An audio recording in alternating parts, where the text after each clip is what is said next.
I've got a really good voice. Mr. Speaker, in Western liberal democracies, we recognise that individual choice, particularly individual choice that has dire implications for other individuals, is always qualified where there are individual harms that are direct and compelling, and where the government has a role in creating social cohesion and ceding those rights for the purposes of the common good of society. I bring you 3 points. First, who homeschools and why. Second, why the government has a compelling case for for intervention in this regard. And thirdly, why parental choice is qualified. On the first point of who homeschools, we say that fundamentally there are 3 groups who homeschool. Firstly, we say that there are religious groups who are concerned to ensure that their children are not exposed to values in a public education system, and who are concerned to insulate their children from any kind of influence outside their religious constructs. Secondly, we say there are people who have an intellectual interest in educating their children. These are the kind of people like maths professors who are concerned to ensure that their children grow up to be just like them and learn a particular type of information at the expense of others. And thirdly, we say that there are people who have radical attitudes towards the state and don't want their children participating in that regard. We're talking about people who are libertarians, who've wandered off the reservation, the kind of people who deny their children access to vaccines. So why do they homeschool? Ladies and gentlemen, we say that these groups homeschool primarily to inculcate their children with values to the exclusion of other values. This applies both religiously and intellectually, because we say that parents have a vested interest when they homeschool in preventing children from accessing the kind of mainstream curriculum that the state teaches, but more importantly, accessing the mainstream values of other children within that system. We'd say that fundamentally, this is the interest that people are protecting when they homeschool their children. So why does the government have a role in intervening in this particular situation?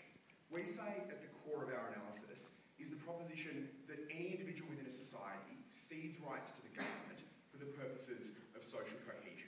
That underlies any governmental analysis in relation to things like crime, education, welfare.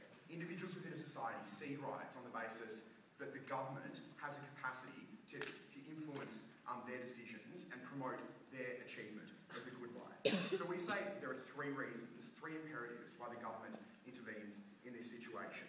Firstly, social capacity.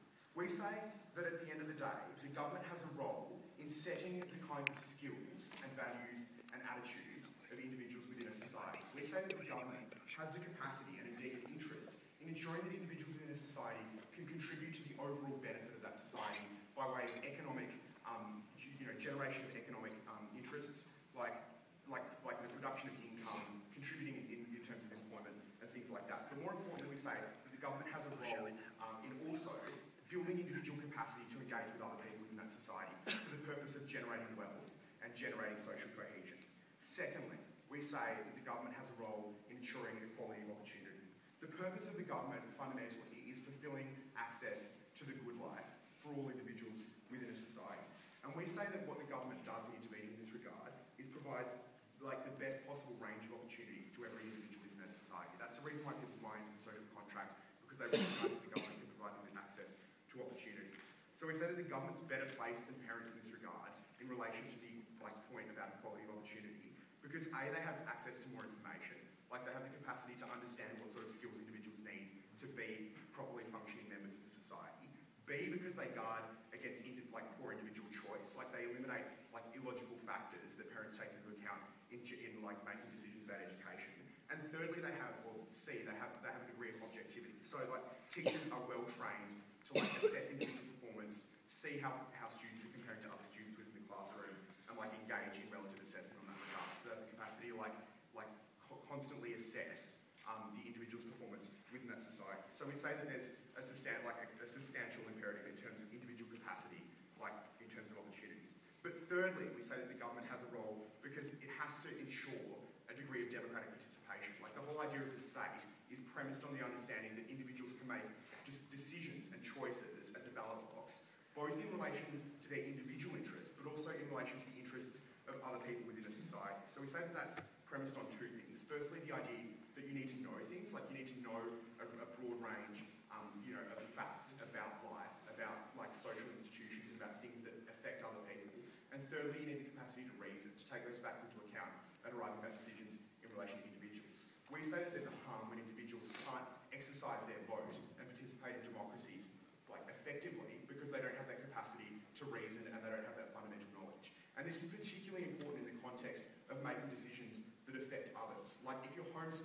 you may have a set of values that you can protect on your own at the ballot box, but we say that you lack the capacity to effectively engage with the preferences and needs of other individuals when you participate in democracy.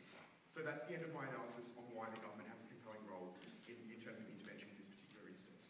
Secondly, to the notion of parental choice. Now, we accept fundamentally from the outset that parents do have a serious role and an important role in a child's education. We accept that they have choices to make and that they have rights in relation to their children. But we say that that is never unqualified, and it's never unqualified and it's particularly qualified in instances where there are compelling harms in relation to the individuals. So we recognise that children have rights that are apart from their parents. They're not chattels that belong to their parents. They are individuals that have unique rights that are inherent within them.